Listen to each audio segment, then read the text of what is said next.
আসসালামু আলাইকুম। আজ আপনাদের তৈরি করে দেখাবো মাত্র 2টি ডিমের একটি ইফতার রেসিপি। এই রেসিপিটা একদিন যদি আপনার ইফতারিতে তৈরি করেন তাহলে কিন্তু আপনার বেগুনি আলুর চপ কোনো কিছুই আর খেতে মন চাইবে না, বারবার রিকোয়েস্ট আসবে এই রেসিপিটা তৈরি করার জন্য। খুব সহজ এবং সিম্পল ইজিতে আমি আপনাদের তৈরি করে দেখাবো। এর জন্য দেখুন আমি এখানে প্রথমেই 2টা ডিম আমি ভেঙে নিচ্ছি। এখানে আমি 2টা ডিম দিয়ে করছি, আপনারা চাইলে কিন্তু এর থেকে বেশি 3টা 4টা 5টা দিয়েও করে নিতে পারেন, কোনো সমস্যা নেই। ডিমটা দেওয়া হয়ে গেলে এখন আমি এখানে কিছু উপকরণ দিয়ে দেবো। এখানে আমি মিডিয়াম সাইজের 2টা পেঁয়াজ, 3টা কাঁচামরিচের কুচি এবং কিছু ধনিয়া পাতা কুচি দিয়ে দিয়েছি। এই রেসিপিতে কিন্তু অবশ্যই পেঁয়াজ কুচিটা একটু বেশি করে দিতে হবে। আর এখানে কিন্তু পেঁয়াজের পরিমাণটা একটু বেশি করে দিয়েছি। দিয়ে দিচ্ছি স্বাদ অনুযায়ী সামান্য কিছুটা লবণ, আর দিয়ে দেবো হাফ চামচের মতো ভাজা জিরার গুঁড়া।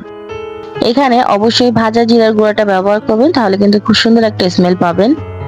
এখন এটাকে নেড়ে চেড়ে একটুখানি মিক্স করে নিচ্ছি। যখন এইভাবে একটুখানি মিক্স করা হয়ে যাবে তখন আমি চলে যাব সরাসরি চুলাতে। দেখুন সুন্দর করে কিন্তু আমি মিক্স করে নিয়েছি। প্রথমে চুলাতে আমি একটা প্যান বসিয়ে দিয়েছি। প্যানটা যখন একটুখানি গরম হয়েছে তখন কিন্তু আমি খুবই সামান্য পরিমাণে একটু সাদা তেল দিয়ে দিয়েছি। এই ইফতার রেসিপিটার জন্য কিন্তু খুব বেশি তেলের প্রয়োজন হবে না, জাস্ট 1 টেবিল চামচের মতো তেল দিয়ে ডিমটাকে খুব সুন্দর করে ভেজে নিতে হবে। জাস্ট এইভাবে একটু ছড়িয়ে ছড়িয়ে ভাজবেন যাতে ডিমটা একটু বেশি বড় হয়। এইভাবে একটা পাশ হতে একটু সময় দেওয়া লাগবে, 1 থেকে 1.5 মিনিটের মতো। মিডিয়াম হিটে ডিমটা ভাজছি আমি।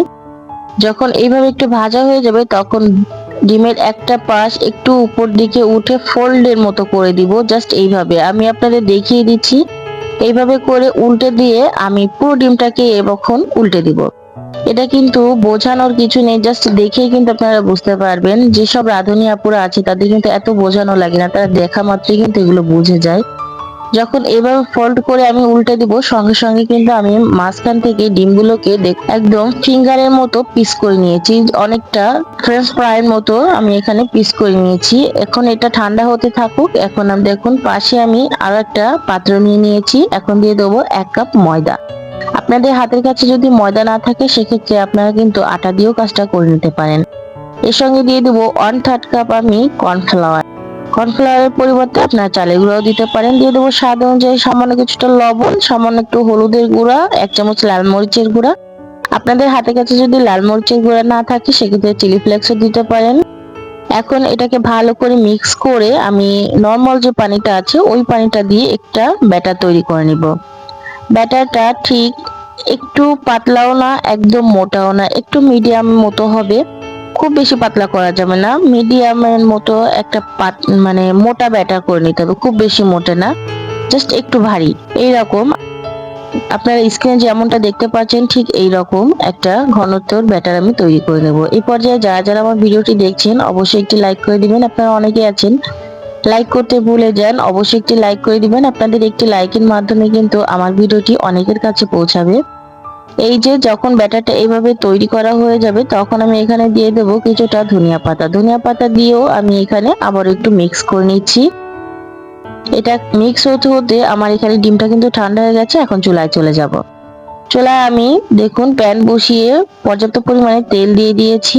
আর এই যে যে ব্যাটারটা রেখেছিলাম এই ব্যাটারে যে ডিমের স্লাইসগুলো কেটেছিলাম, ডিমের স্লাইসগুলো আমি কোট করে নিব।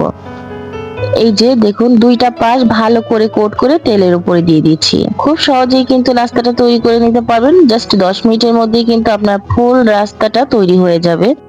এত মজাদার একটি নাস্তা। এখন জাস্ট উল্টে পাল্টে কিছুক্ষণ এটাকে ভেজে নিতে হবে। এটা খুব বেশি সময় লাগে না, 2 থেকে 3 মিনিটের মধ্যে কিন্তু এটা ভাজা হয়ে যায়, যেহেতু ভেতরে ডিম অলরেডি ভাজাই ছিল। জাস্ট এইভাবে উল্টে পাল্টে আপনারা আপনাদের পছন্দ অনুযায়ী যেভাবে আপনাদের কাছে ভালো লাগে কালারটা ঠিক সেইভাবে করে পছন্দসই কালার করে ভেজে তুলে নিতে পারবেন। এটা কিন্তু ওপরটা খুবই ক্রিস্পি হবে আর ভেতরটা একদম সফট নরম, যেমনটা আমরা ডিম ভাজা খেয়ে থাকি। ডিম ভাজা তো সবাই খেয়ে থাকে, অনেকেই জানে। এটা কিন্তু নতুন রাঁধুনি আপুদের জন্য খুবই সহজ একটি রেসিপি। আশা করি আপনাদের সবার কাছে ভালো লেগেছে। ভালো লাগলে অবশ্যই লাইক কমেন্ট শেয়ার করে আমার চ্যানেলের সঙ্গেই থাকবেন এবং বেল আইকনটি বাজিয়ে দিবেন। দেখুন আমার কিন্তু এই নাস্তাগুলি সম্পূর্ণ তৈরি করা হয়ে গেছে। এই যে এখন আমি তেল ঝরিয়ে নাস্তাগুলোকে তুলে নিচ্ছি। জাস্ট 2 থেকে 3 মিনিটের মধ্যেই কিন্তু এটা ভাজা হয়ে গেছে, আর দেখতেই পাচ্ছেন উপরটা কতটা ক্রিস্পি হয়েছে। এইভাবে তেল ঝরিয়ে একটা সার্ভিং ডিশে কিন্তু তুলে নিতে হবে। আমি এই যে তেলটা ঝরিয়ে তুলে নিচ্ছি, আর আপনাদেরকে আমি পরিবেশন করেও দেখাবো ইনশাল্লাহ।